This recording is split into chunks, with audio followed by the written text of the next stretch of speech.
Hello my dear friend, welcome back to your channel. तो आज की इस वीडियो में हम करने वाले हैं हमारे MCom second year MCO first के यूनिट नंबर 5। यूनिट नंबर 5 क्या है ये देख लेते हैं। इंडिविजुअल बिहेवियर एंड लर्निंग के बारे में हमें इस यूनिट में पढ़ना है और कौन कौन से टॉपिक्स इस वीडियो में हमें कवर करने हैं, इस यूनिट में कौन कौन से टॉपिक कवर करने हैं उन सब के बारे में भी हम देख लेते हैं।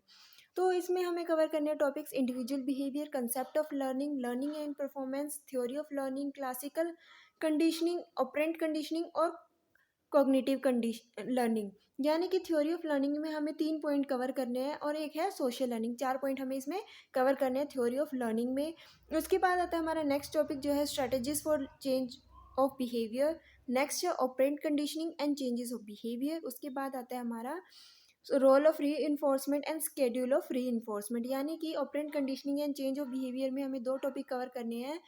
उसके बाद हमारा लास्ट टॉपिक है इस वीडियो में, वो है social learning and changes of behaviour. अब एक बात आगे बढ़ने से पहले मैं आपको ये बता दूं कि ये जो भी वीडियो में नोट्स जो मैं आपको प्रोवाइड करूंगी वो आपको डिस्क्रिप्शन में जो है इनका लिंक मिल जाएगा, ताकि आपको ये जो नोट्स है वो राइट डाउन ना करने पड़े, आपका वो टाइम बचे और आप ये वीडियो देखने के बाद उन नोट्स को चेक कर सकते हो, वहाँ पे जाके एक बार रिवाइज कर सकते हो और जब भी आपको चाहिए तो आपको ये नोट्स अवेलेबल हो जाएंगे। साथ ही साथ ये नोट्स और जो इग्नू की बुक्स के जो चैप्टर है वो यूनिट भी आपको डिस्क्रिप्शन में उसका लिंक भी मिल जाएगा।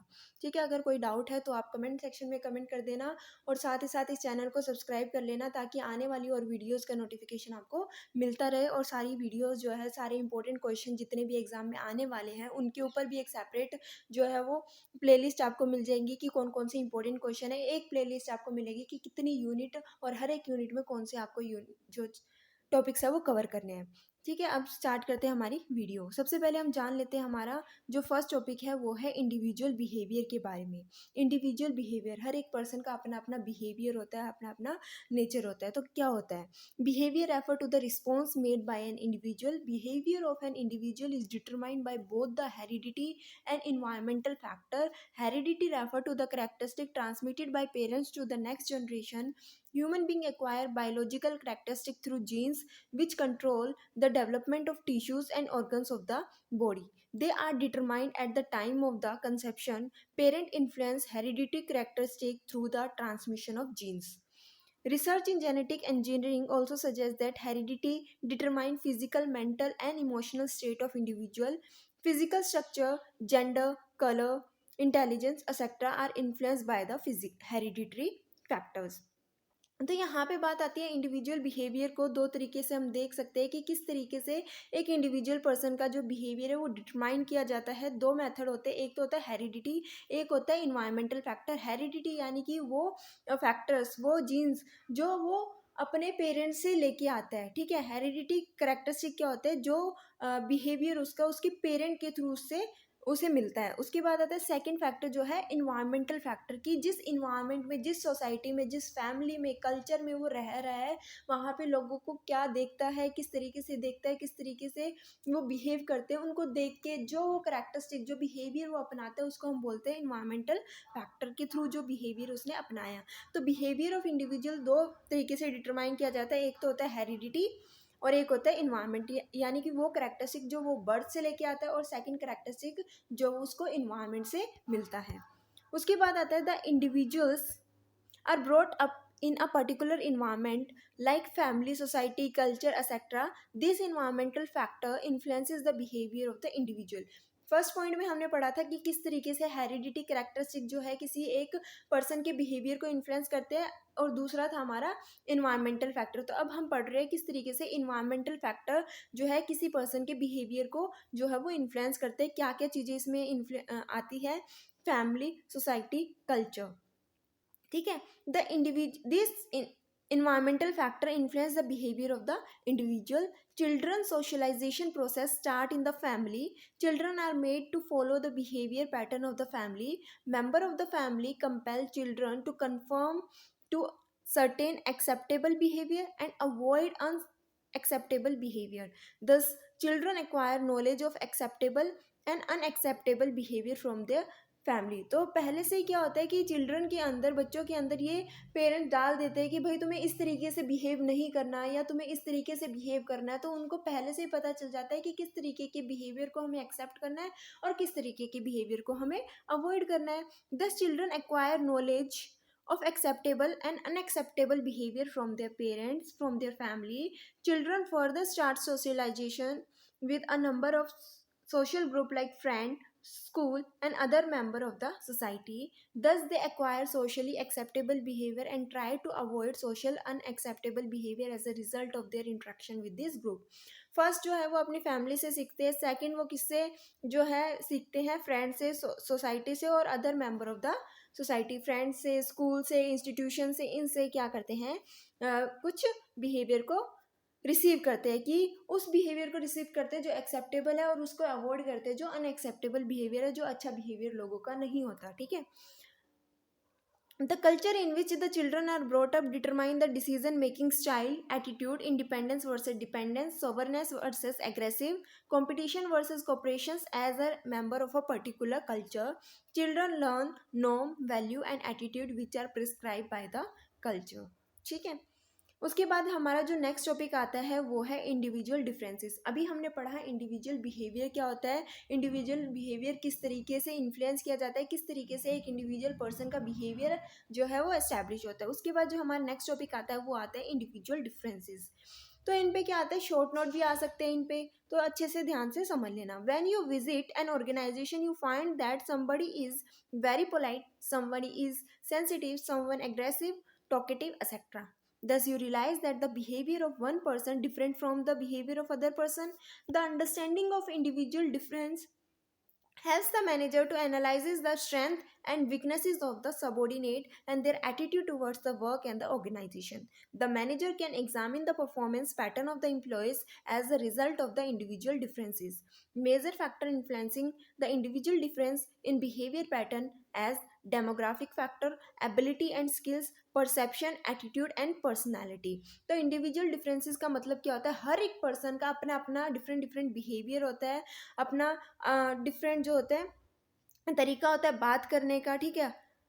हर एक पर्सन क्या होता है, डिफरेंट होता है. हर एक पर्सन की स्ट्रेंथ होती है, कुछ वीकनेसेस होती है. तो मैनेजर क्या करते हैं, उन पर्सन्स की, उन सबॉर्डिनेट्स की स्ट्रेंथ और वीकनेसेस का पता लगाता है, उनके एटीट्यूड को जानने की कोशिश करता है ताकि वो अच्छे बिहेवियर को एक्सेप्ट कर सके ऑर्गेनाइजेशन में, और जो उनका गलत बिहेवियर है उसको क्या कर सके, अवॉइड कर सके. ठीक है. अब अच्छे बिहेवियर को किस तरीके से एक्सेप्ट किया जाएगा, उनको मोटिवेट करके, उनको परक्यूजिट्स देके, ठीक है, उनको रिवॉर्ड्स देके, और जो बेकार बिहेवियर है उनका ऑर्गेनाइजेशन के प्रति, जिसके थ्रू ऑर्गेनाइजेशन अपने गोल को अचीव नहीं कर पा रही है, तो उसको किस तरीके से अवॉइड किया जाए, उनको पनिशमेंट देके. ठीक है. या फिर उनकी जो सैलरी है उसको कट करके. तो इस तरीके से कुछ ऐसे बिहेवियर होते हैं जिससे कि ऑर्गेनाइजेशन को मोटिवेट और डिमोटिवेट किया जाता है. ठीक है. और उनके जो रॉन्ग बिहेवियर है उनको हटाने की कोशिश की जाती है. बहुत सारे फैक्टर हैं जो इन्फ्लुएंस करते हैं, जिसकी वजह से हर एक पर्सन का जो बिहेवियर है वो क्या होता है, डिफरेंट होता है. तो हम क्यों इस चीज़ को बिजनेस से जोड़ने की कोशिश करते हैं, क्योंकि हम इसमें जो है इनडिफरेंस बिहेवियर के बारे में, इंडिविजुअल के बिहेवियर या इंडिविजुअल के डिफरेंस के बारे में, या ये जो टॉपिक पढ़ रहे हैं ये ऑर्गेनाइजेशन पॉइंट ऑफ व्यू से पढ़ रहे हैं कि ऑर्गेनाइजेशन को किस तरीके से अपने एम्प्लॉयज़ को ट्रीट करना चाहिए.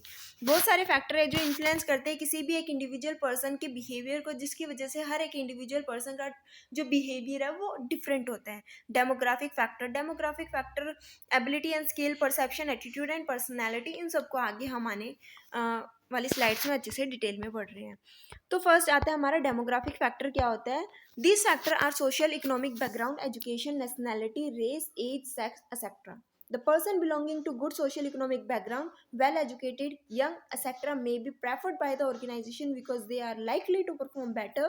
You must be aware that the young professional having good academic background and communication skill are in great demand. For example, a call center prefer the young professional having excellent command on communication. Thus, the study of demographic factor help the manager to identify the suitable person for a particular job. ठीक है. ये था हमारा demographic factor, जिसको हमने एक example के through भी समझा कि आज के समय में क्या होता है कि यंग जनरेशन को, यंग प्रोफेशनल को ही अपनाया जाता है, क्योंकि उनकी जो कम्युनिकेशन स्किल होती है वो बहुत ज़्यादा अच्छी होती है, जिसकी वजह से कॉल सेंटर के अंदर ये प्रेफर किया जाता है कि जो यंग प्रोफेशनल्स हैं, ठीक है, उनको ही क्या किया जाए, एक्सेप्ट किया जाए और साथ ही साथ डेमोग्राफिक फैक्टर को भी कंसीडर किया जाता है, उनका बैकग्राउंड कैसा है, उनकी एजुकेशन कैसी है, नेशनैलिटी, एज, ये सारी चीज़ों को कंसीडर करके ही किसी को जो है वो सिलेक्ट किया जाता है। उसके बाद आता है हमारा ability and skills. Ability refer to the mental और physical capacity of an individual to do something. ठीक है, एबिलिटी क्या होता है, किसी भी पर्सन की मेंटल या फिजिकल कैपेसिटी किसी काम को करने की। अगर एक पर्सन मेंटली और फिजिकली फिट है, कैपेबल है, तो उस काम को करने की कर सकता है। साथ ही साथ एबिलिटी तो है लेकिन स्किल नहीं है, तो एबिलिटी भी किस काम की नहीं है।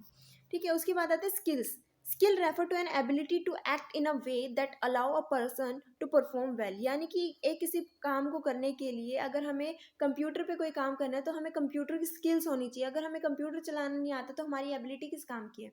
तो स्किल्स और एबिलिटी दोनों ही साथ में रहती है। Ability and skill play very important role in individual behavior and performance. If a person ability and skill match the job requirement, he she is likely to perform better in the organization.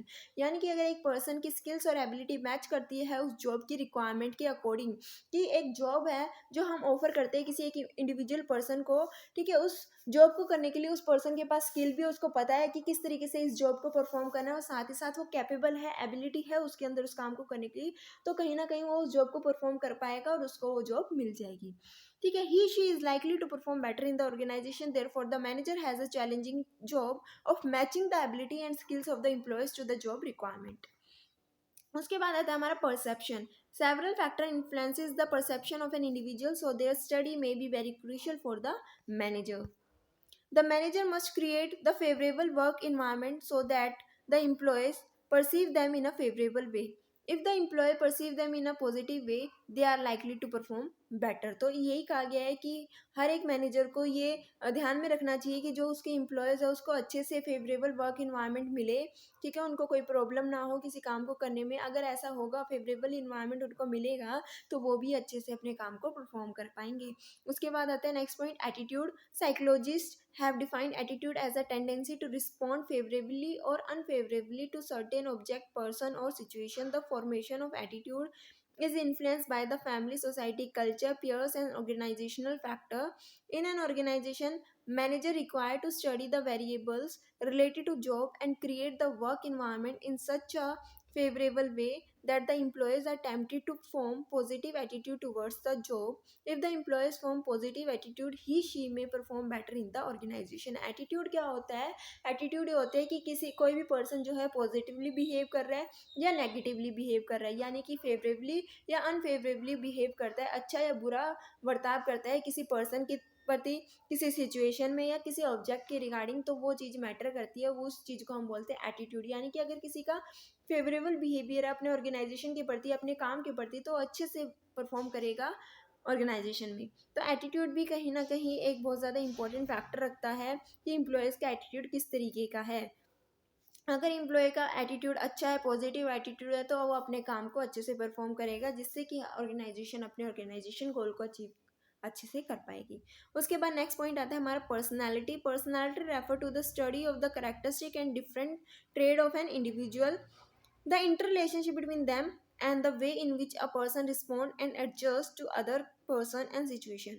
There are several factors like heredity, family, society, culture, and situation influence the personality of an individual.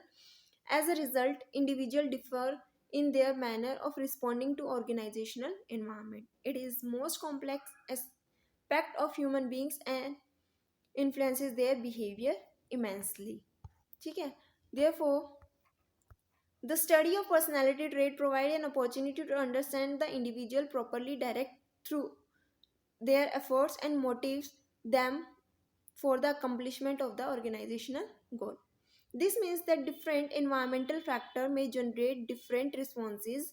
The study of these responses is really very vital for the organization. Every organization demands a particular type of behavior from the employees. This behavior can be learned through observation, learning, exposure, training, etc. How to shape the desired behavior has been a challenging task before manager.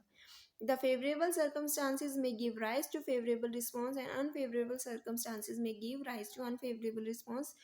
Favorable response may facilitate the performance of an individual in the organization. Most of the successful and best managed organization have started considering their employees as a key assets of the organization.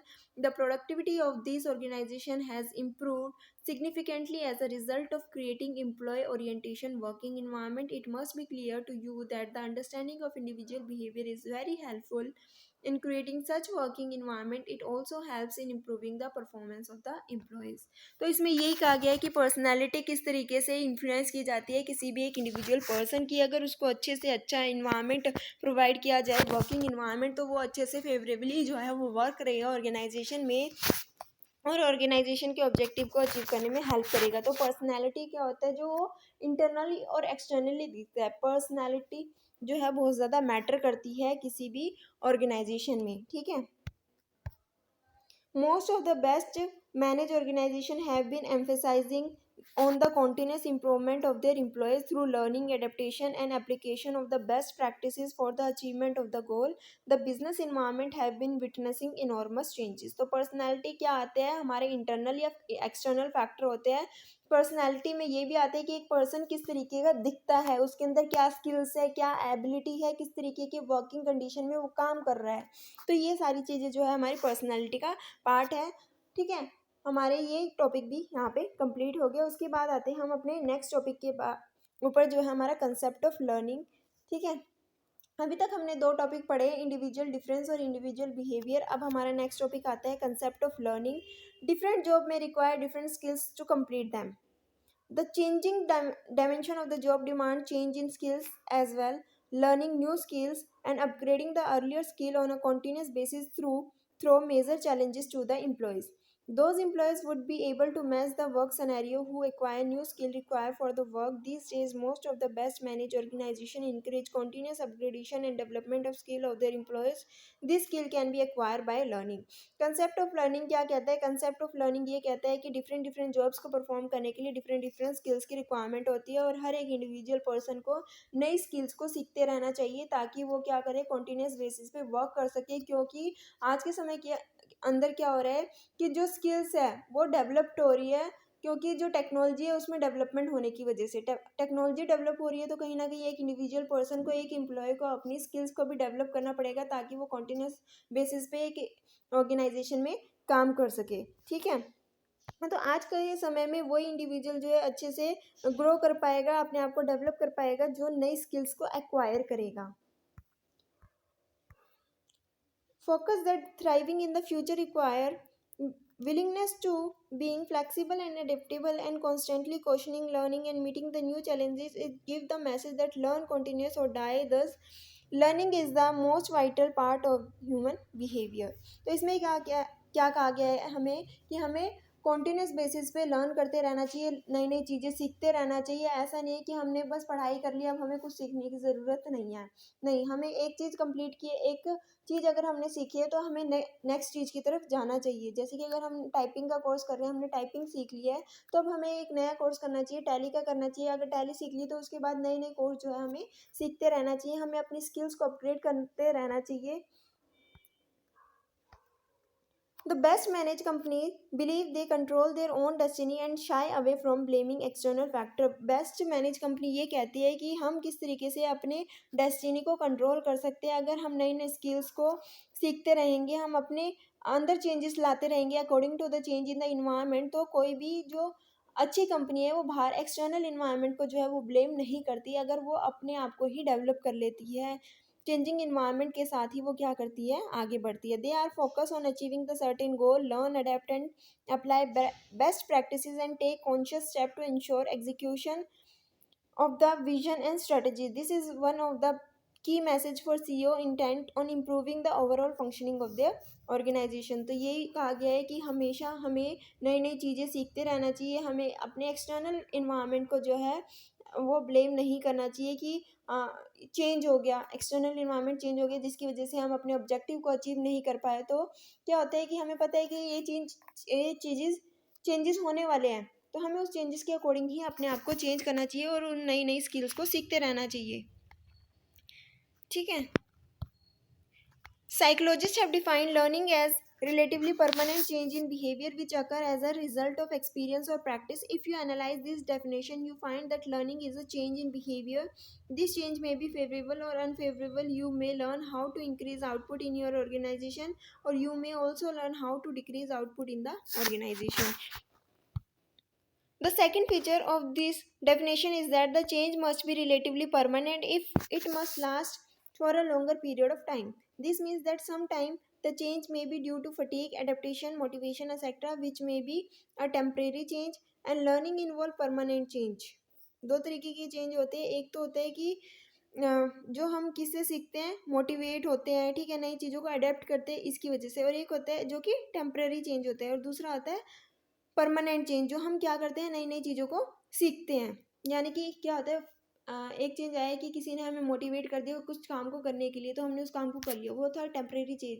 लेकिन एक चीज़ थी जो हमने अपने आप से सीखने की कोशिश की, हाँ भाई ये चीज़ की आगे ज़रूरत हो सकती है, हमें इस चीज़ को सीखना चाहिए, तो वो चीज़ क्या थी हमारे लिए, एक परमानेंट चेंज थी. तो learning involve permanent change in behaviour. The third feature involve the changes take place through experience और प्रैक्टिस. थर्ड फीचर क्या है चेंजेस का, जो हमें एक्सपीरियंस से मिला है, जो हमें प्रैक्टिस से मिला है. The changes through growth and maturations are not considered as learned behavior. The experience or practice is required for the purpose of learning to take place. The experience may be educated through interaction with the environment in the form of observation, personal exposure, repetition, etc. ठीक है, तो ये था हमारा नया third concept, जिसमें हमने पढ़ा कि लर्निंग क्या होता है. लर्निंग यही होती है कि हमें समय समय पे नई स्किल्स को लर्न करते रहना चाहिए, अडॉप्ट करते रहना चाहिए जो भी चेंजेस इन्वायरमेंट में हो रहे हैं. उसके बाद आता है हमारा नेक्स्ट कंसेप्ट जो है लर्निंग और परफॉर्मेंस. मैंने जो जो नोट्स बनाए हैं वो इस तरीके से बनाए हैं जो बहुत ही ज़्यादा इजी आपको लगे और इजीली आप उनको समझ सको. ठीक है, अब हमारा जो नेक्स्ट टॉपिक है वो है लर्निंग और परफॉर्मेंस का. Performance is the most important outcome of learning. यानी कि जो भी चीज़ हम सीखेंगे वही चीज़ तो हम क्या करेंगे, ऑर्गेनाइजेशन में परफॉर्म करेंगे. तो इसलिए कहा गया है कि परफॉर्मेंस क्या है, एक इम्पोर्टेंट आउटकम है लर्निंग का. It refer to the action में by an individual in a particular situation. All over the world, managers have been struggling with the idea that how to make employees perform better on the job. हर जगह क्या हो रहा है, manager ये सोचते हैं, ये स्ट्रगल करते हैं, ये आइडिया ढूंढते हैं कि किस तरीके से हमारा एम्प्लॉय जो है वो अच्छे से अच्छे तरीके से अपनी जॉब को परफॉर्म करे, क्योंकि अब वो अपने काम को अच्छे से परफॉर्म करेगा तो ऑर्गेनाइजेशन अपने गोल को अचीव कर पाएगी और ज़्यादा से ज़्यादा प्रॉफिट अर्न कर पाएगी. तो ये बहुत ज़्यादा इंपॉर्टेंट है ये मैनेजर के लिए जानना कि किस तरीके से एम्प्लॉय जो है अपनी काम को अच्छे से परफॉर्म करे. तो performance is related to reward. Moreover the performance is directly related to learning and upgradation of skills and knowledge. There are several factor which forces the employee to perform their job, that is ability, role perception, motivation and situational contingencies which influences the employee voluntary behavior and their performance. तो हमने ये देखा था कि किस तरीके से manager ये ढूंढता रहता है कि वो क्या करे जिससे कि वजह से जो एम्प्लॉय है वो अच्छे से परफॉर्म ऑर्गेनाइजेशन को करे, अपने अपने जॉब को जो है अच्छे से परफॉर्म करे. तो परफॉर्म किस तरीके से वो अच्छे से करवा सकता है, उनको रिवॉर्ड देके. ठीक है, अगर उन्होंने कुछ अच्छा काम किया तो उनको रिवॉर्ड दिया जाए. अगर रिवॉर्ड देंगे तो क्या होंगे, मोटिवेट होंगे, फिर से वो अच्छा काम करेंगे उस रिवॉर्ड की वजह से. सेकंड क्या है, हम क्या करें, उनकी स्किल्स को, उनकी नॉलेज को अपग्रेड करें, उनको ट्रेनिंग प्रोवाइड करें ताकि वो नई स्किल्स को लर्न करें और वो क्या हो, एक हायर लेवल की पोस्ट पे जाएं और अच्छे से अच्छी सैलरी वो जो है वो अर्न करें. ये भी एक अच्छा तरीका है कि जो हमारी एम्प्लॉयज़ है वो अच्छे से परफॉर्म करेंगे लर्निंग के थ्रू, नई स्किल्स को लर्न करना. ठीक है, उसके बाद आते हैं हमारी नेक्स्ट पॉइंट, एबिलिटी. इसके अंदर हम जो है वो 4 चीज़ें जो है पढ़ेंगे. फर्स्ट है एबिलिटी, सेकंड है रोल परसेप्शन, थर्ड है मोटिवेशन, और उसके बाद आता है सिचुएशनल कॉन्टीजेंसीज. तो सबसे पहले हम ये देखते हैं एबिलिटी होती क्या है. This refer to capability of a person to perform the job. It involves attitude and skills required for completion of the job. For example, when you appear in the competitive examination, you are tested for your aptitude, skill, comprehension, knowledge, etc. These tests are meant for assessing your capability which is required for the completion of the job. Thus, the ability of a person must match the performance requirement of the job. Therefore, as a learner, you must keep on trying to develop your ability for meeting the challenges of the changing environment. तो ability क्या होती है, एक person की capabilities होती है कि किस तरीके से वो एक जॉब को परफॉर्म करेगा. ठीक है, बाकी तो आप समझ ही गए होंगे, इतना ईजी लिखा हुआ था. उसके बाद आता है हमारा role perception. Every task involve appropriate behaviour for successful completion. This appropriate behaviour is termed as role perception. The identification and learning of this appropriate behavior is a great challenge for the employees. This means that what are you expected to do in a given situation? You must understand them in such a way that your behavior satisfies the requirement of the situation. Let's understand this point with the help of an example. For example, communication strategy and convincing power of the salesperson may result in successful completion of a sale. This appropriate behavior of a salesperson is known as role perception. In order to introduce role perception, the manager requires defining the job clearly and providing adequate trainings and appropriate feedback to the employees. The proper understanding of the role perception certainly facilitate the performance of the job. Role perception ये होता है कि अगर हमने किसी employ को job पे रखा है तो हमें ये उसको बताना पड़ेगा उसका काम क्या है, उसको ट्रेनिंग देनी पड़ेगी कि किस तरीके से वो अपनी जॉब को अच्छे से परफॉर्म कर सकता है। यहाँ पे एक एग्जांपल के थ्रू हमने समझा कि अगर हम एक सेल पर्सन की बात करते हैं तो सेल पर्सन की जो स्किल्स है और एबिलिटी क्या होनी चाहिए, उसकी कम्युनिकेशन की अच्छे से वो बात करे, लोगों को अपनी बात को अच्छे से बता सके, लोगों को समझा सके अपने प्रोडक्ट के बारे में, सर्विसेज के बारे में, लोगों को वो इन्फ्लुएंस कर सके कि हाँ उस प्रोडक्ट को उन लोगों को परचेज करना चाहिए। तो कहीं ना कहीं एक मैनेजर को, एक ऑर्गेनाइजेशन को अपने एम्प्लॉयज़ को इस चीज़ के बारे में क्या देनी पड़ेगी, ट्रेनिंग देनी चाहिए कि किस तरीके से वो अपने जो कस्टमर है उनको इन्फ्लुएंस कर सकता है, ठीक है, उनसे कम्युनिकेट कर सकता है। तो यही होता है रोल परसेप्शन कि हमें अपने एम्प्लॉयज़ को बताना चाहिए कि किस तरीके से वो अपनी जॉब को अच्छे से परफॉर्म कर सकते हैं और साथ ही साथ उनका क्या काम है और उनको प्रॉपर ट्रेनिंग देनी चाहिए कि किस तरीके से वो अपनी जॉब को अच्छे से परफॉर्म करें। उसके बाद नेक्स्ट पॉइंट आता है हमारा motivation. This is the most important aspect of performance. Robin has defined motivation as the process that account for an individual intensity, direction and persistence of effort towards attaining a goal. Intensity refer to how much effort a person make to perform the job. Moreover, the effort must be made in a proper direction. If the effort produce desired result, the person tend to sustain its behavior. The manager require identifying the reinforcing factor which encourages the employees to make the strong effort for the completion of the job and sustain them over a longer period. Thus, the effort in the right direction and desired result motivate the employee to perform well. तो यही कहा गया है कि हमें अपने employees को क्या करना चाहिए, मोटिवेट करना चाहिए कि उनको साथ ही साथ डायरेक्ट करना चाहिए कि जो अपना एफर्ट कर रहे हैं वो राइट डायरेक्शन में करें। अगर वो अपने एफर्ट्स के थ्रू अपने जॉब को अच्छे से परफॉर्म कर पा रहे हैं, अपने जो भी उनका डिज़ायर रिजल्ट है उसको अचीव कर पा रहे हैं, तो कहीं ना कहीं वो और आगे जाके मोटिवेट होंगे तो और अच्छे से काम करेंगे, अपने जॉब को अच्छे से परफॉर्म करेंगे। तो कहीं ना कहीं मोटिवेशन में ये कहा गया है कि अगर एम्प्लॉयज़ अच्छे से काम कर रहा है, अच्छे से अपने डिज़ायर रिजल्ट को अचीव कर रहा है, तो कहीं ना कहीं वो खुद भी मोटिवेट होगा, साथ ही साथ ऑर्गेनाइजेशन को उसको रिवॉर्ड्स वगैरह देने चाहिए, साथ ही साथ उसको ट्रेनिंग वगैरह भी प्रोवाइड करनी चाहिए ताकि वो नई स्किल्स को सीखे और ज़्यादा मोटिवेट और अच्छे से अपनी जो जॉब है उसको परफॉर्म करे। उसके बाद जो हमारा नेक्स्ट पॉइंट था वो था situational contingencies. Every job is perform in a particular situation. The situation may be favorable or unfavorable for the completion of the task. If the manager provide favorable environment condition, the employee may perform better. Favorable working condition, well structured task, better resources, good marketing strategy, etc. may facilitate the performance of the employee. Situational contingencies यही होती है कि जहाँ पे भी जो employees क्या करते हैं, काम करते हैं, वो जो एरिया, वो जो सिचुएशन है वो फेवरेबल भी हो सकती है और वो अनफेवरेबल भी हो सकती है। तो मैनेजर को ये ट्राई करना चाहिए कि वो अपने एम्प्लॉयज़ को अच्छे से अच्छी वर्किंग कंडीशन प्रोवाइड करे, अच्छे से अच्छा फेवरेबल वर्किंग एनवायरनमेंट प्रोवाइड करे ताकि अच्छे से अपनी जॉब को परफॉर्म कर सके। This factor are important determinant of performance. If they are favorable, the action of the persons leads to success. Moreover, except the inherent capability, other factors may be learned. Learning facilitates the performance. Therefore, the manager must explore the way and means of making the employees learn. Learning theories may provide good insight in this direction. तो इसमें यही कहा गया है कि जितने भी हमने पॉइंट्स पढ़े हैं वो ये कहते हैं कि जो एम्प्लॉयज़ है उनको ज़्यादा स्किलफुल बनाना चाहिए, उनको कैपेसिटी को उनकी बढ़ाना चाहिए, उनको ज़्यादा से ज़्यादा ट्रेनिंग प्रोवाइड करनी चाहिए ताकि वो ज़्यादा से ज़्यादा चीज़ों को सीखे और अपने जॉब को अच्छे से परफॉर्म करें। ठीक है, ताकि उनको मोटिवेट हो कि हाँ हमें ये स्किल आती है, हम कहीं ना कहीं इन स्किल्स के थ्रू अगर हम नई नई चीज़ें को सीखेंगे तो हमें कहीं ना कहीं प्रमोशन मिलेगा, हमें रिवॉर्ड्स मिलेंगे।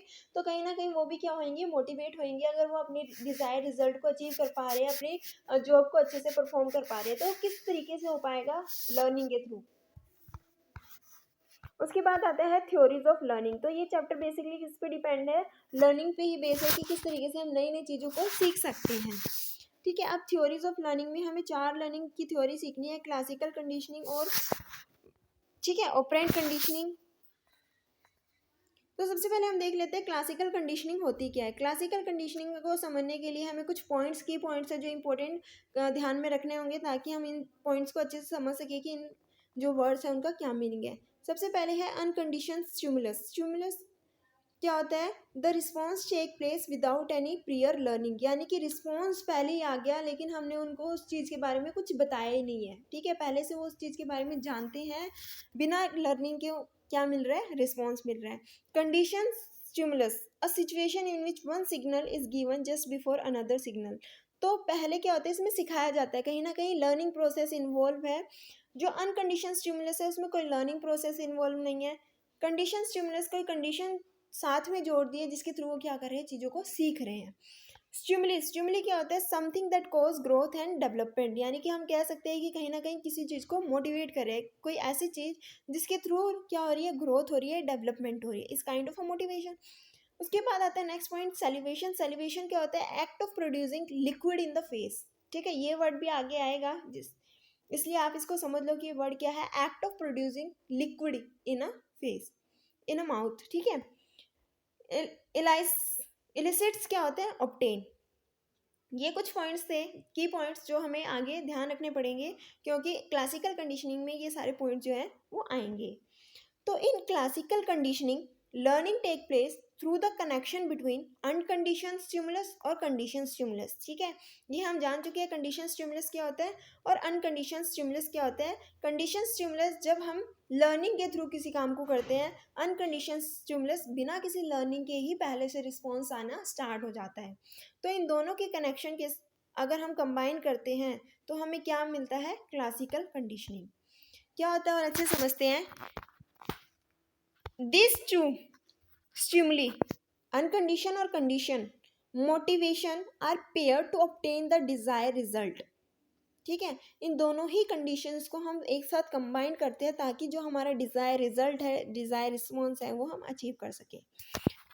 किस तरीके से, एक एग्जांपल के थ्रू समझते हैं, अच्छे समझ आएगा। Let us take an example of food which obtain the response of salivation, that is the liquid in the mouth. The food is termed as unconditioned stimulus and the salivation is known as unconditioned response। खाने को देखते ही मुंह में पानी आ गया, क्या वो खाना इतना टेस्टी दिख रहा था कि खाने को देखते ही मुंह के अंदर पानी आ गया। तो ये क्या है, अनकंडीशन स्टिमुलस। किसी ने सिखाया नहीं कि खाना देखते ही पानी आना चाहिए। तो ये क्या है, अनकंडीशन स्टिमुलस है कि हमें रिस्पॉन्स मिल रहा है बिना सीखे। और जो पानी आया मुंह में खाने को देखते ही, ठीक है, जो सेलिब्रेशन हुआ वो क्या है, हमारा अनकंडीशन रिस्पॉन्स। तो इसको और अच्छे से समझते हैं, होता क्या है, एग्जाम्पल को और एक्सटेंड करते हैं। Pavlov conducted this experiment on the dog. He presented the food to the dog and the dog salivated. Here the food is the unconditioned stimulus and the salivation of the dog is the unconditioned response। हमने food की बात की थी कि food को देखते ही पानी आ गया, इसको हमने एक डॉग के साथ कनेक्ट किया कि डॉग ने फूड्स को देखा, उसको देखते ही उसके मुंह में पानी आ गया। तो जो फूड था वो क्या था, एक अनकंडीशन स्टिमुलस था, और जो सेलिब्रेशन था वो क्या था, अनकंडीशन रिस्पॉन्स, कि किस तरीके से डॉग ने उस फूड को देख के रिस्पॉन्स किया। Pavlov used a bell as a condition stimulus. अब हो गया अनकंडीशनल स्टिमुलस क्या होता है वो हमने सीख लिया। अब कंडीशन स्टिमुलस क्या होता है, इस पे ध्यान देना, इसको हम सीखेंगे। होता क्या है, when he rang the bell the dog didn't do anything. क्या किया, पैवलो ने एक बेल को बजाया, डॉग ने कोई रिएक्शन नहीं दिया, लेकिन फूड को देखते ही डॉग ने एकदम से रिएक्शन दिया, कि फूड को देखते ही डॉग ने क्या, सेलिब्रेशन करना स्टार्ट कर दिया, कि उसके मुंह से पानी आने लग गया। लेकिन जब पैवलो ने बेल को रंग किया, बजाया, तो उसको कोई भी रिस्पॉन्स नहीं आया डॉग का। अब क्या हुआ, इसको हमने क्या किया, स्टिमुलस, जो कंडीशन स्टिमुलस था और जो अनकंडीशन स्टिमुलस था उसको कंबाइंड कर दिया। किस तरीके से कंबाइंड किया वो देखते हैं। अनकंडीशन स्टिमुलस हमने लिया था फूड को, और कंडीशन स्टिमुलस हमने यहाँ पे लिया बेल को, कि बेल को बजाया, डॉग का कोई रिस्पॉन्स नहीं था, इसलिए अभी हमें उसको क्या करना पड़ेगा, सिखाना पड़ेगा। ये एक लर्निंग प्रोसेस है। कंडीशन स्टिमुलस हमने पढ़ा था क्या होता है, एक लर्निंग प्रोसेस है। ठीक है, जब हम कोई चीज़ को लर्न करना स्टार्ट करते हैं, वो सीखने के बाद रिस्पॉन्स आना स्टार्ट हो जाता है। लेकिन अनकंडीशन स्टिमुलस में क्या होता है, बिना कोई चीज़ को सीखे ही रिस्पॉन्स आना पहले ही मिल जाता है। तो हम किस तरीके से इन चीज़ों को कंबाइन कर सकते हैं, इसमें कहा कि उसने किस तरीके से इन चीज़ों को कंबाइन किया। He presented the food to the dog and rang the bell. अब फूड कब, बेल कब बजाई, जब फूड डॉग के सामने आया। उसने क्या किया, बेल को बजाया और सामने फूड रख दिया। This was repeated several time. After some time he found that the bell also elicited the same response as the food. Elicited का मतलब क्या था, ऑब्टेन करना। अब क्या हुआ, डॉग ने ये चीज सीखी कि जब भी घंटी बजेगी उसको खाना मिलेगा। पहले खाने को घंटे के साथ लिंक नहीं किया था। जब घंटी बजाई और खाना प्रेजेंट होने लग गया डॉग के सामने, तो डॉग रिस्पॉन्स करने लग गया। डॉग क्या करने लग गया, रिस्पॉन्स करने लग गया। उसने ये चीज सीख ली डॉग ने कि हाँ अब बेल को बजाया है तो खाना मिलेगा। ठीक है, here the condition stimuli, that is bell, elicited the response of salivation, obtained the response of liquid in the mouth, even when the unconditioned stimuli, that is the food, was not presented.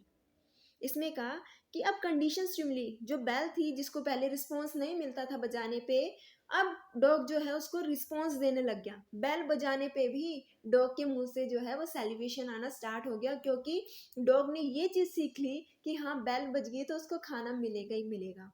तो he rang the bell and the dog celebrated without the presentation of food as well. Thus the dog learn the ringing of the bell with the celebration. ठीक है, the focus of this theory is building up an association between an unconditioned stimuli and the conditioned stimuli. I hope कि आपको ये समझ आ गया होगा। Classical conditioning होता क्या है, क्लासिकल कंडीशनिंग यानी कि हम किसी चीज को सीखते हैं, लर्निंग प्रोसेस है through the connection between the condition stimuli and the non condition stimuli. Condition stimuli और अनकंडीशन स्टिमुली का कनेक्शन ही क्या होता है, एक लर्निंग प्रोसेस होता है। ये एक एग्जाम्पल था, एक एग्जाम्पल और लेते हैं ताकि ये पॉइंट और अच्छे से क्लियर हो जाए। The training of airplane pilot regarding the use of a newly installed warning system is the good example of classical conditioning. Classical conditioning क्या होती है, एक और एग्जाम्पल हमने लिया है। एक एरोप्लेन पायलट है जिसकी ट्रेनिंग अभी चल रही है, वो पायलट बना नहीं है, पहले उसको ट्रेनिंग दी जा रही है कि वो चीज़ों को सीख ले।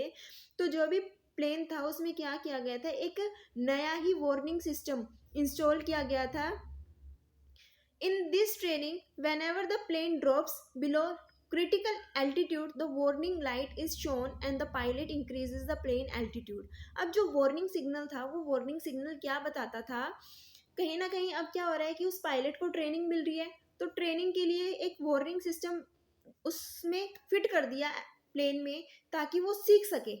जब भी वो प्लेन एक एल्टीट्यूड के नीचे जाता, ठीक है, तो वो सिग्नल बजने लग जाता कि भाई तुम एल्टीट्यूड के नीचे चले गए हो, इससे नीचे नहीं जाना, तुम्हें इससे ऊपर ही रहना है। ठीक है, तो वार्निंग सिग्नल की लाइट जो है ऑन हो जाती, तो जो हमारा जो पायलट था उसको क्या कर देता, हाई एल्टीट्यूड पे ले जाता।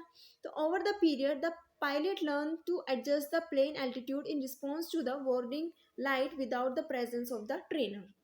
तो क्या हुआ था, एक एरोप्लेन पायलट ने ट्रेनिंग लेनी स्टार्ट की, उसके साथ एक ट्रेनर था। ट्रेनर उसको बताता गया भाई एक वार्निंग सिग्नल इसके अंदर फिट किया हुआ है, जब भी ये लाइट स्टार्ट होएगी, लाइट जसेगी, इसका मतलब ये है कि तुम प्लेन नीचे चला रहे हो, तुम्हें इसको थोड़ा ऊपर लेना है, हाई एल्टीट्यूड पे लेना है। वो सीखता गया, अब उसको ट्रेनिंग की ज़रूरत, ट्रेनर की ज़रूरत नहीं है। अब क्या होता है कि जब भी वो लाइट जसती है, वो अपने आप ही उस हाई एल्टीट्यूड में उस चीज़ को ले लेता है।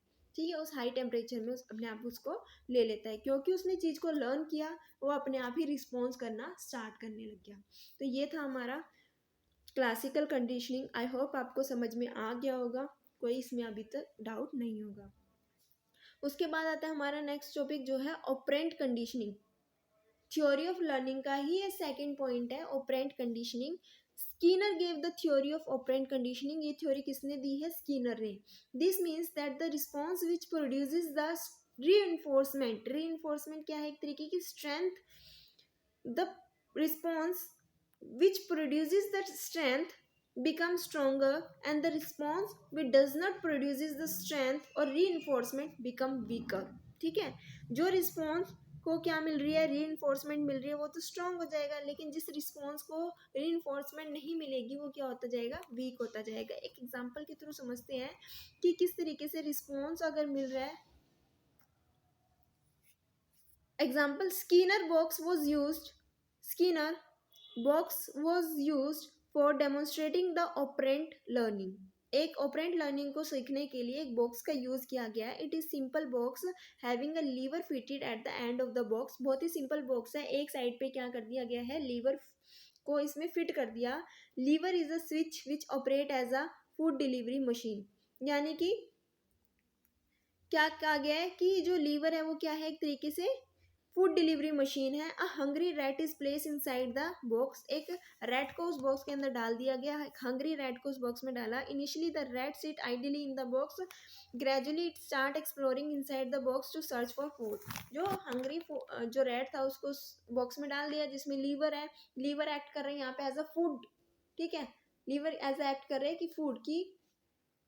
जब भी उस रैट को उसमें डाला तो पहले तो वो रैट जो है वो खाली बैठा हुआ था, उसके बाद उसने टहलना स्टार्ट कर दिया। ठीक है, अब क्या हुआ? While exploring inside the box all on a sudden it press the lever. जैसे ही वो टहल रहा था उस बॉक्स में, वो एक लीवर जो उसमें फिट किया हुआ था बॉक्स में, उससे टकरा गया।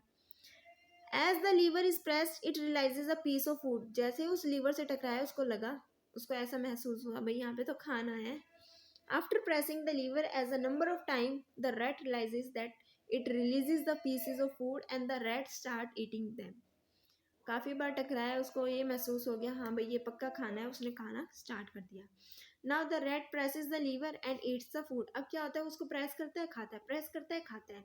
The delivery of food constitutes the reinforcement and reinforcement is contingent upon the operation of the lever। तो यहाँ पे ये क्या समझ गया? रैट को ये समझ आए कि अगर वो उस लीवर को प्रेस करेगा तो उसको खाना मिलेगा। The box can be arranged in such a way that every response, that is pressing of the lever, may not releases the food. Some response may release the food and some may not release। एक नई situation आई है, ऊपर वाला point तो खत्म हो गया, एक नई सिचुएशन को हम लेते हैं। A box can be arranged in such a way that every response, that is pressing of lever, may not release the food. Some response may release the food and some may not release. This is termed as partial reinforcement। It may also be arranged in such a way that pressing of lever may result in a shock to the rat। This is termed as negative reinforcement। Thus, the response which fulfills the desired need of the rat is known as a positive reinforcement। At the same time, the response may also lead to escape from the painful situation, which is also known as a negative reinforcement। यहाँ पे क्या कहा है? ऊपर वाले point में हमने कहा कि एक बॉक्स के अंदर, एक सिंपल बॉक्स में एक लीवर फिट कर दिया, जब भी उसको प्रेस करेंगे तो खाना मिलेगा। रैट पहले खाली बैठा हुआ था, उसने टहलना स्टार्ट किया, जब वो उस लीवर से प्रेस करता तो उसको खाना मिलता और उसको खाता है, वो सेटिस्फाई हो जाता है। सेकंड सिचुएशन में हमने ये लिया कि जो लीवर है उसको सम टाइम अगर प्रेस करेंगे तो खाना निकलेगा, सम टाइम प्रेस करेंगे तो खाना नहीं निकलेगा। ठीक है, कभी कभी उसमें ये भी है कि खाना नहीं है, उसको अगर प्रेस किया तो उसमें से करंट निकलेगा, खाना नहीं मिलेगा बल्कि शॉक लगेगा उस रैट को। तो जो शॉक लगेगा वो तो एक नेगेटिव री हो गया, लेकिन जो खाना मिलेगा उसके लिए क्या हो गया? पॉजिटिव री हो गया, पॉजिटिव स्ट्रेंथ हो गया। क्योंकि अगर वो उसको झटका लगेगा, रैट को शॉक लगेगा तो उसके पास नहीं जाएगा। ठीक है, अगर उसको खाना मिलेगा तो बार बार उस चीज के पास वो जाएगा। ठीक है, this means that the behaviour which lead to positive outcome will be likely to be repeated, whereas the behavior which lead to negative outcome will be avoided। यही है कि अगर उसको खाना मिलेगा पॉजिटिव आउटकम आएगा तो वो उसको बार बार रिपीट करेगा, अगर नेगेटिव आउटपुट आएगा तो उसको उसके पास ही नहीं जाएगा, उसको अवॉइड करने की कोशिश करेगा।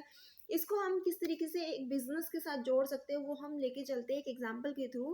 When ever you perform well in the office your boss appreciate you. जब भी आप अच्छा काम करोगे ऑफिस में, आपका जो बॉस है उस आपको अप्रिशिएट करेगा, या तो आपको प्रमोशन देगा या आपको रिवॉर्ड देगा, परक्यूजिट्स देगा, जिससे कि आप मोटिवेट हो जाओ।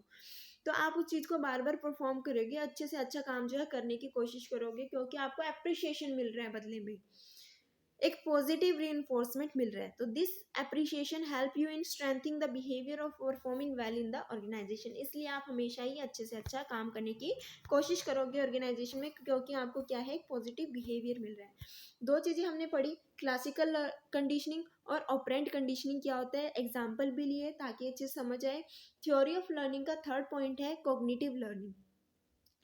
सबसे पहले हम जानेंगे कॉग्निटिव होता क्या है, उसके बाद इसको हम अच्छे से समझने की कोशिश करेंगे। तो cognitive learning was given by Tolman. Tolman के द्वारा ये कंसेप्ट आया है। It focus on the fact that learning take place by thinking about the problem from inside of the individual. ये कहते हैं कि एक पर्सन जब लर्न करता है किसी चीज़ को, तब जब उसे लगता है कि हाँ इसको काम करने में उसको प्रॉब्लम आ रही है, क्यों ना इस काम को सीख लिया जाए ताकि कोई प्रॉब्लम ना आए और उस काम को हम अच्छे से कर सके। ठीक है। टेलमन कहते हैं कि एक पर्सन किसी काम को तब सीखता है जब उस काम को करने में उसको प्रॉब्लम आती है। प्रॉब्लम कब आती है, क्योंकि उसको वो काम नहीं आता। अगर वो सीख लेगा तो उसको कोई प्रॉब्लम नहीं होगी उसको करने में, तब वो क्या करता है, लर्निंग स्टार्ट करता है ताकि उसको कोई प्रॉब्लम ना आए। कोग्निशन होता क्या है, कोग्निशन ही एक कॉन्टिन्यूस प्रोसेस है, conscious process of acquiring knowledge, की किस तरीके से हम नॉलेज को एक्वायर कर सकते हैं, चीज़ों को सीख सकते हैं ताकि कोई प्रॉब्लम ना आए। Acquisition of information play a very important role in the learning process. Tolman tested the cognitive learning phenomena on rat through a complicated, confusing structure in the laboratory. He found the rat runs through the confusing structure towards the food. Rat develop expectations at every point of the puzzles and reaches to the goal. Thus, the relationship between cues and expectancy was strengthened and cognitive map was formed. The formation of cognitive map was the result of learning. In day-to-day life also, you form a cognitive map of the way you go to the colleges, market and other places, or about the person, things etc. तो टोलमन ने एक cognitive learning का process दिया है। ये हमें सिखाने की कोशिश करते हैं एक एग्जांपल के थ्रू। ये कहते हैं भाई हम आपको सिखा रहे हैं ताकि ये कंसेप्ट आपको समझ में आ जाए कि किस तरीके से हम लर्न करते हैं। एक रैट का इन्होंने एग्जांपल लिया। इन्होंने क्या किया, एक पजल बनाई, एक कंफ्यूजिंग स्ट्रक्चर बनाया, और उस स्ट्रक्चर के अंदर इन्होंने क्या कर दिया, एक एंड पे फूड रख दिया और एक एंड पे रैट को रखा। अब क्या किया, इस पजल के अंदर, इस कंफ्यूजिंग स्ट्रक्चर के अंदर इन्होंने क्या किया, जगह जगह पे एक फूड प्लेस कर दिया, फूड को रख दिया, ताकि क्या हो कि जो हमारा रैट है वो मोटिवेट हो और अपने गोल की तरफ बढ़ पाए। इसी तरीके से क्या होता है, हम डे टू डे लाइफ में एक मैप बनाते हैं। अगर हम कॉलेजेस जाते हैं तो हम कुछ ना कुछ सिलेक्ट करते हैं कि हाँ हमें इस पहले ये बस लेनी है, फिर इस रूट पे जाना है। कोई ना कोई हमारे माइंड में एक मैप बना लिया जाता है, हम सीख लेते हैं। ठीक है, हम सीखते हैं कि किस तरीके से हमें इस प्लेस तक पहुंचना है। ठीक है, तो ये कहा गया है कि acquiring knowledge, cognitive learning is a process of acquiring knowledge. तो कोई पूछता है कोग्निटिव लर्निंग क्या होता है, is a process of acquiring knowledge. ठीक है, उसके बाद जो थ्योरी ऑफ लर्निंग का लास्ट फोर्थ पॉइंट है वो है social learning. This theory advocate that the people learn through observation and direct experience. ये कहते हैं कि लोग किस तरीके से सीखते हैं, सोसाइटी में हम किस तरीके से सीखते हैं, सोसाइटी के थ्रू जो भी हम देखते हैं, जो भी हम ऑब्जर्व करते हैं, जो भी हम एक्सपीरियंस करते हैं, उसके थ्रू हम क्या करते हैं, चीज़ों को सीखते रहते हैं। तो people learn by observing others behaviour, they change those behavior that lead to favorable outcome. At the same time, they try to avoid those behavior that lead to unfavorable outcome. If you analyze your behavior, you will find that your behavior are influenced by your parents, friends, teachers, movie, television, achievers, successful person, etc. You try to observe their behavior because their behavior lead to positive consequences. This theory focus on learning the consequences of behaviour and self strength. Social learning क्या है, हम society उन लोगों से सीखते हैं जिनका behaviour जो है वो अच्छा है, जो अच्छे काम करते हैं, जिन्होंने कुछ ना कुछ अपने जीवन में अचीव किया, और हम भी उस चीज़ को अचीव करना चाहते हैं। तो हम उनको जो है, जो उन्होंने काम किया उस चीज़ को अडॉप्ट करने की सोचते हैं कि अगर हम भी इस तरीके से काम करेंगे तो हम भी कुछ ना कुछ बन जाएंगे, कुछ ना कुछ अपने लाइफ में अचीव कर लेंगे। और हम उन लोगों को देखते हैं जिन्होंने कुछ भी अचीव नहीं किया, तो हम अवॉइड करते हैं कि इन लोगों की तरह हम कुछ भी बिहेवियर ना करें। तो हम पॉजिटिव बिहेवियर को अचीव करते हैं कि जिससे कि हम सक्सेस को अचीव कर सके, और जो नेगेटिव बिहेवियर है उसको क्या करते हैं, अवॉइड करते हैं, जिससे कि जो भी हमारे सक्सेस में रुकावटें आती है उनको हम हटा सके। तो ये क्या होता है, सोशल लर्निंग प्रोसेस होता है, जो हम देखते हैं, जो हम एक्सपीरियंस करते हैं, उसके थ्रू चीज़ों को सीखते हैं। थ्योरी ऑफ लर्निंग में हमने 4 चीज़ों को सीखा है। फर्स्ट है क्लासिकल लर्निंग, जिसमें अनकंडीशन स्टिमुलस और कंडीशन स्टिमुलस के कनेक्शन के साथ हम चीज़ों को सीखते हैं। ऑपरेंट लर्निंग, उसके बाद हमारा सेकंड पॉइंट था सीखने का, ठीक है, कि अगर हमें पॉजिटिव री मिलेगा, ठीक है, अगर हमें प्रेजेस अप्रिशिएशन मिलेगा तो हम इस चीज़ों को बार बार परफॉर्म करने की कोशिश करेंगे। अगर नेगेटिव री होगा तो हम चीज़ों को ट्राई भी नहीं करेंगे। ये था हमारा ऑपरेंट लर्निंग। थर्ड था हमारा कोग्निटिव लर्निंग, यानी कि अगर हमें कोई प्रॉब्लम आती है तो हम उस चीज़ को सीखने की कोशिश करते हैं, उस स्किल्स को एक्वायर करते हैं ताकि हमें कोई प्रॉब्लम ना आए। और फोर्थ है सोशल लर्निंग, जो हम एक्सपीरियंस करते हैं, जो हम सोसाइटी में अच्छे बिहेवियर को देखते हैं, जो सक्सेस हम देखते हैं, जो अचीव करना चाहते हैं, उसको अचीव जो है उस बिहेवियर को हम अचीव करना चाहते हैं, एक्सेप्ट करते हैं, और जो अनफेवरेबल बिहेवियर है उसको हम निग्लेक्ट करते हैं।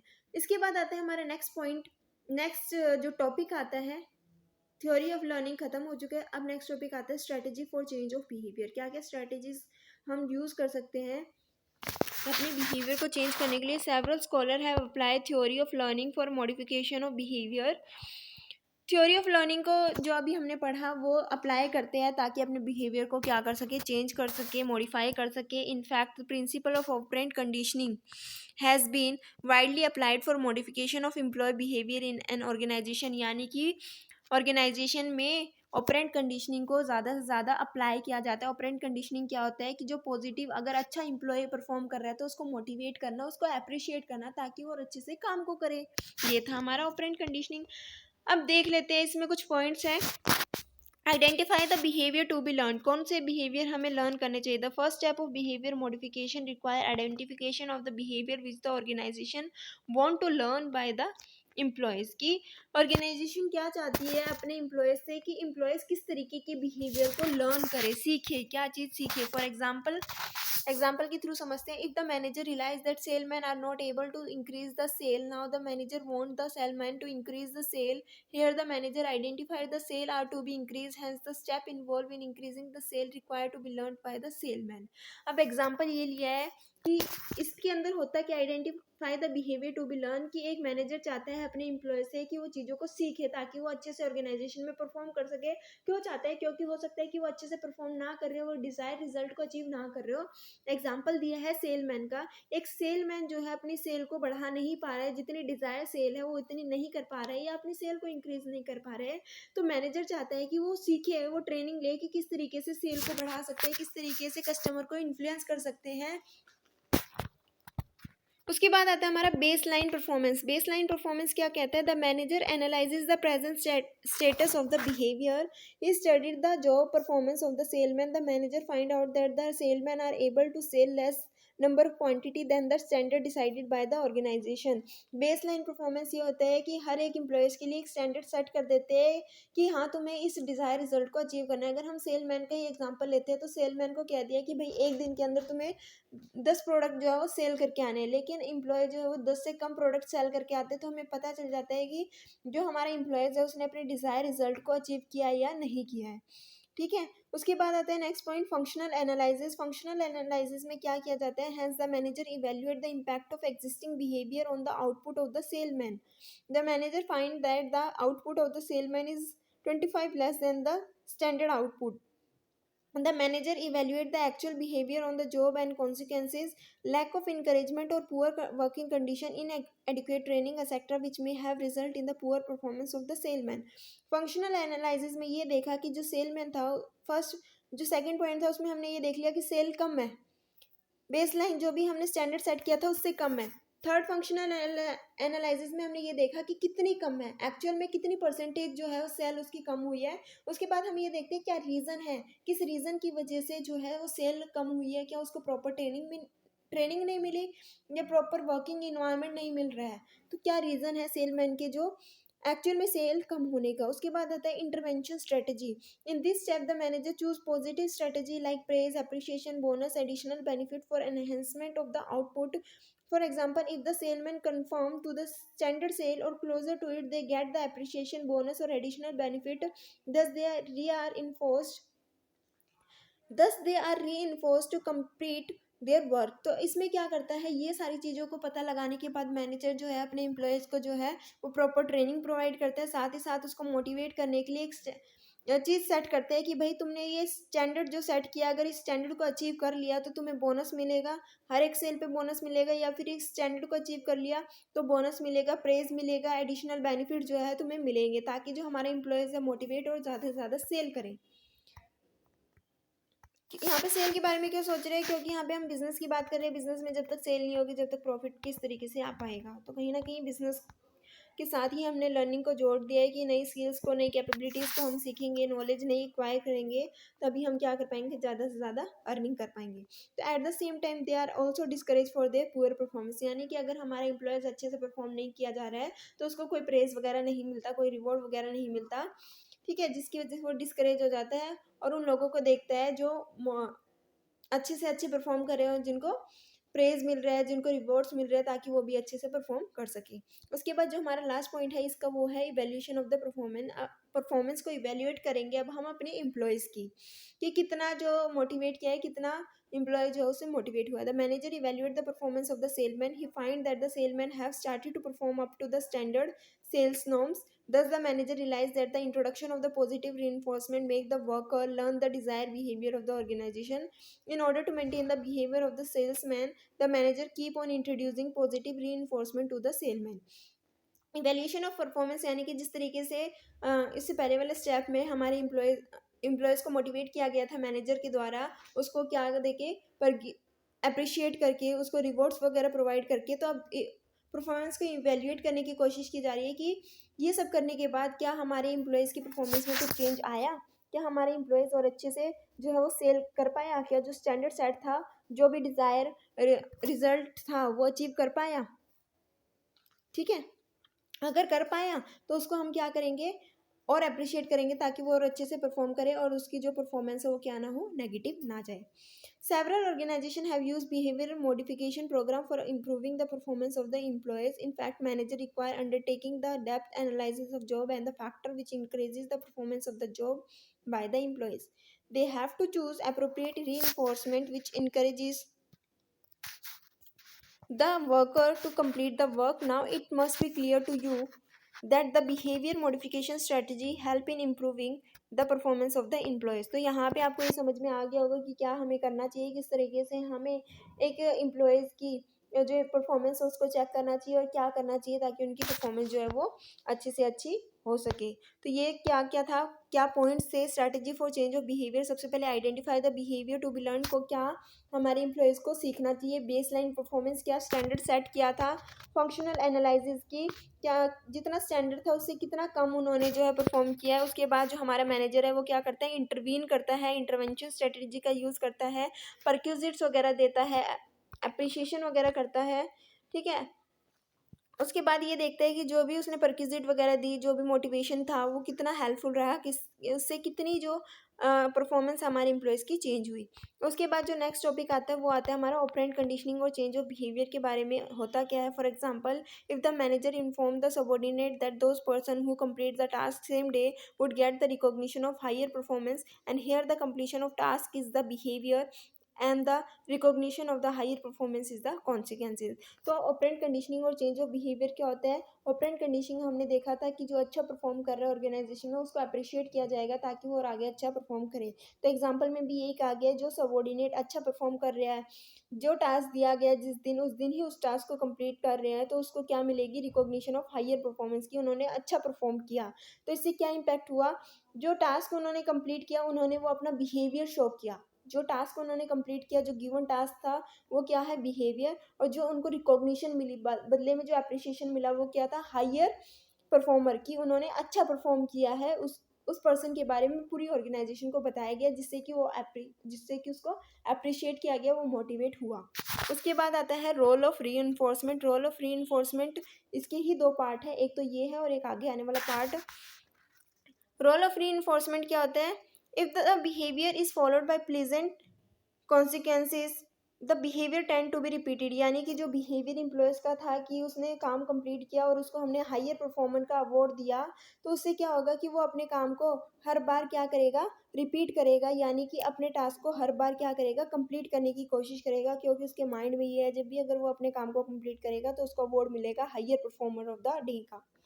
On the other hand, if the behavior is followed by unpleasant consequences, the behavior may be avoided। यानी कि अगर उसने काम कंप्लीट नहीं किया तो उसको कोई भी अप्रेज नहीं करेगा, ठीक है, कोई भी higher performer of the day का रिवॉर्ड नहीं मिलेगा। Thus, it may be clear to you that the reinforcement play a very important role in strengthening or weakening of the behavior। अब क्या होता है, जो हमारा रोल ऑफ री इन्फोर्समेंट होता है वो दो तरीके का होता है। एक तो होता है पॉजिटिव री इन्फोर्समेंट, एक होता है negative reinforcement. Positive reinforcement refer to the providing favourable outcome of a desired behavior. If a person behavior match the expectation of the organization, the person is rewarded. Here the favorable outcome help in repeating the behavior of the person. For example, if you perform job well, your boss appreciate you. As a result of appreciation, you try to perform well so that you get appreciation. This means that positive reinforcement reinforces you to do the job in the best possible way. I hope कि आपको समझ में आ गया होगा positive reinforcement क्या है। अगर आप अच्छे काम करते हो, अच्छे से जो परफॉर्म करते हैं, आपके जो बॉस है आपको अगर क्या करते हैं, प्रेज करते हैं, अप्रिशिएट करते हैं, तो आप उस काम को बार बार करने की सोचोगे। इसी का रिवर्स है नेगेटिव रीइंफोर्समेंट। अगर आपने काम को कंप्लीट नहीं किया तो आपके बॉस आपको अप्रिशिएट नहीं करेंगे। आप क्या नहीं करोगे, जब आपको अप्रिशिएशन नहीं मिलेगा, कोई मोटिवेशन नहीं मिलेगा, तो आप उसको अवॉइड करने की सोचोगे। आप सोचोगे कि भाई इस बार तो काम नहीं कंप्लीट किया, अगली बार मैं काम भी कंप्लीट करूंगा और जो higher performance of the day का रिवॉर्ड है वो भी अचीव करूंगा। तो क्या किया जाता है नेगेटिव रीइंफोर्समेंट में? In negative reinforcement an unpleasant outcome is introduce after performing a desired behavior so that the person avoid performing the behavior. The person learn to avoid unpleasant outcome by behavior in a desired way. For example, if an employee follow the order of his boss and completes his work in time, he may not be harassed और criticise by his boss. यानी कि जब एक employ अपना काम time पे कर लेगा तो उसका बॉस क्रिटिसाइज थोड़ी करेगा, उसको कुछ गलत थोड़ी कहेगा, वो तो उसको अप्रिशिएट करेगा। हेयर हार्समेंट और criticism work as a negative reinforcement, क्योंकि अगर वो काम नहीं करेगा तो उसका बॉस कहीं ना कहीं उसको क्रिटिसाइज करेगा, उसको नीचे दिखाने की कोशिश करेगा, भाई तुमने काम को कंप्लीट नहीं किया, तो वो उसको उस बिहेवियर को क्या करेगा, अवॉइड करने की सोचेगा। Which the employ learn to avoid by completing the his task and follow the order of his boss. Role of re में दो पॉइंट और है, एक्सटिंक्शन और पनिशमेंट। ये क्या होते हैं देख लेते हैं। एक्सटिंक्शन को हम समझते हैं एक एग्जांपल के through. If one student keeps on telling story in your counselling session and other stops paying any attention towards his story, he may be refrained to narrate the story further. Lack of praise और reinforcement abstain the student in narrating the story in the counseling session। यानी कि मान लो एक example लिया हमने कि एक student जो है वो स्टोरी सुना रहा है, लेकिन जो बाकी बच्चे वहाँ पे प्रेजेंट है उस पर ध्यान ही नहीं दे रहे, उसको सुनने नहीं देते, वो बच्चा क्या करता है, उस स्टोरी को सुनाना बंद कर देता है, क्योंकि उसको कोई भी प्रेज वगैरह नहीं मिल रहा है। इसी तरीके से एक कहाँ पे ऑर्गेनाइजेशन में होता है, कोई भी अच्छा परफॉर्म कर रहा है लेकिन उसको कोई प्रेजेस वगैरह नहीं मिल रहे, तो वो सोचता है क्या फ़ायदा यार, इतना काम करेगा, कोई प्रेज, कोई मोटिवेशन, कोई अप्रिशिएशन ही नहीं मिल रहा। उसके बाद आता है punishment. In punishment an undesirable behaviour is followed by an unpleasant outcome. It increases the occurrence of the behavior. For example, if a salesperson does not complete his target, his boss withdraw the bonus or perk or demotivates him. The fear of withdrawal or demotions make the salesperson to complete their task। अब क्या कहा गया है कि मान लो एक cell person को कहा भी तुम्हें आज 10 प्रोडक्ट सेल करने हैं, अगर वो 10 की जगह 8 प्रोडक्ट सेल करता है तो जितने उसको पैसे मिलने थे, ठीक है, उससे कम अगर उसको पैसे मिलते हैं तो वो क्या हो जाएगा, डिमोटिवेट हो जाएगा और वो सोचेगा कि भाई अपने टास्क को कंप्लीट करूं ताकि मुझे पनिशमेंट ना मिले या फिर मेरा जो बोनस है वो ना कटे, मेरी सैलरी ना कटे। उसके बाद जो नेक्स्ट आता है हमारा स्केड्यूल ऑफ री, ये सेकंड पॉइंट है, ठीक है। रोल ऑफ री के बाद आता है स्केड्यूल ऑफ री। होता क्या है, when all the response are re it is called continuous re. When the some response are re it is called partial re. ठीक है, क्या होता है ये अच्छे समझते हैं। The schedule use for reinforcement a response is termed as schedule of reinforcement. The schedule of reinforcement is very helpful for manager to select a reward for enhancing the performances of his subordinate. The schedule used for reinforcing a response is termed as schedule of reinforcement. कि time के according क्या करता है, response मिलता है employees को। Schedule of reinforcement is very helpful for managers to select a reward for enhancing the performance of his subordinate. इसको four part में डिवाइड किया है। फिक्स इंटरवल स्केड्यूल क्या होता है, in this schedules reinforcement is produce after a fix interval of time, यानी कि जो सैलरी वगैरह दी जाती है वो एक फिक्स इंटरवल ऑफ टाइम के बाद दी जाती है। एग्जांपल है जैसे कि salary of employs is paid after working for a week और अ मंथ, यानी कि एक हफ्ते या एक महीने तक काम करोगे उसके बाद ही आपको क्या मिलेगी, सैलरी मिलेगी। तो ये क्या होता है, fix interval schedule. This technique doesn't lead to high level of performance because it does not provide incentive और फॉर हायर परफॉर्मेंस। यहाँ पे क्या होता है कि आप कितना ही अच्छा काम कर लो, यहाँ पे आपको फिक्स रेट ऑफ सैलरी ही मिल रही है, तो आप जो है वो ज़्यादा से ज़्यादा काम नहीं करोगे, क्योंकि अगर आपको ज़्यादा सैलरी मिलेगी तो आप ज़्यादा परफॉर्म करोगे। तो फिक्स इंटरवल शेड्यूल क्या होता है कि एक पर्टिकुलर टाइम पे, एक मंथ के बाद, एक वीक के बाद आपको क्या मिलता है, आपको पैसे मिलते हैं जो भी आपने काम परफॉर्म किया है। उसके बाद आता है fix ratio schedule. The reward are associated with the performance of the person and it is given in a ratio of reward to performance. For example, in a piece wage rate system, the payment is made based on each unit of output produced by the employees. The employees note that if he produces more number of unit, he will get more reward. तो fix ratio schedule क्या होता है, जितना आप काम करोगे उतना आपको पैसा मिलेगा। आपने एक प्रोडक्ट बनाया तो एक प्रोडक्ट के पैसे, एक दिन में 10 प्रोडक्ट बनाए तो 10 प्रोडक्ट के पैसे, आपके काम पे डिपेंड करता है fix ratio schedule. Variable interval schedule, variable यानी कि चेंज होता रहता है, कोई फिक्स नहीं है, ठीक है, variable. In this schedule, reinforcement is provided after a varying length of a time, which may be based on an average. For example, you may get your first promotion after 3 years, second promotion after 4 years, and third promotion after 1 year. तो you get this promotion after varying interval of time. एक fix interval के बाद नहीं, different different period of time के बाद आपको क्या मिल रही है, प्रमोशन मिल रही है। उसके बाद आता है हमारा फोर्थ पॉइंट इसी में, variable ratio schedule. The reward vary in relation to the response of the person. For example, a sale person may get a reward after 10 sale and the second reward after 15 sale. तो इसमें क्या है, जो भी आपको reward मिल रहा है वो क्या कर रहा है, वेरी कर रहा है। पहले तो 10 सेल के बाद आपको रिवॉर्ड मिल रहा था, उसके बाद 15 सेल के बाद आपको रिवॉर्ड मिल रहा है। तो इस तरीके से क्या है, वेरिएबल रेशियो स्केड्यूल है कि आप जितनी सेल करोगे उसके अकॉर्डिंग ही आपको क्या मिलेगा, रिवॉर्ड मिलेगा। तो several study have shown that the performance based reward schedule generally lead to better performance than the time based reward schedule, यानी कि आपके परफॉर्मेंस के अकॉर्डिंग अगर आपको क्या मिल रहा है, रीइंफोर्समेंट मिल रही है, आपको रिवॉर्ड मिल रहा है, तो आप उस वो ज़्यादा अच्छा है, ज़्यादा आप अच्छे से परफॉर्म करोगे किसी भी ऑर्गेनाइजेशन में, यानी कि एम्प्लॉयज़ ज़्यादा अच्छे से परफॉर्म करेगा अगर उसको उसकी परफॉर्मेंस के अकॉर्डिंग रिवॉर्ड मिल रहा है as compare to time reward schedule. ठीक है, ये पॉइंट था। अब उसके बाद आता है हमारा नेक्स्ट टॉपिक, वो टॉपिक हमारा खत्म हो चुका है। अब नेक्स्ट टॉपिक आ रहा है हमारा social learning and changes of behaviour. Three features of social learning theory, this feature are behaviour modelling, learning behaviour, consequences and self री एनफोर्समेंट।